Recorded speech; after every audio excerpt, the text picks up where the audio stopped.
Meron po ba kayong broken iPhone dyan? Welcome sa ating dalawa dito sa Calbayog, Samar. Maghahanap-hanap at magbibigay ng free iPhone repair. Ano ko lang po sa inyo, meron po ba kayong broken iPhone dyan? Kasi gumagawa po kami free. Broken. Wala. Di pa ako nagkaroon ng iPhone sa tanang buhay. Ate, question ko lang po if meron kayong broken iPhone. Kasi nag-fix kami, libre. Ay, wala. Tao po. Wala po. Thank you po, boss. Wala po. Tao po. Wala po.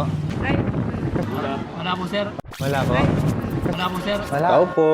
Meron po kayong broken iPhone. meron. And libre, wala kayong babayaran. Promise. Hindi ako maniniwala mag-repair ka ng cellphone, naka-Gucci ka eh. Game?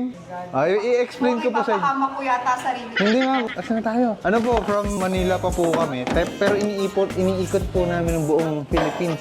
Pwede niyo po bang ikwento sa amin kung ano yung story, kung bakit namatay bigla yung iPhone? Kahit quick story lang. Maayos siya actually. Dahil na pinagamit ko na siya sa anak ko, bigla na siya.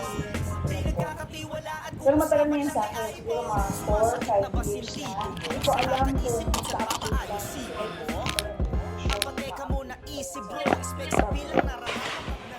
I want you to do the honor, ma'am. Ayun! Ang galing. Ano, nawa mo? Konting bulong-bulong, konting pitik-pitik, tsaka magic sarap.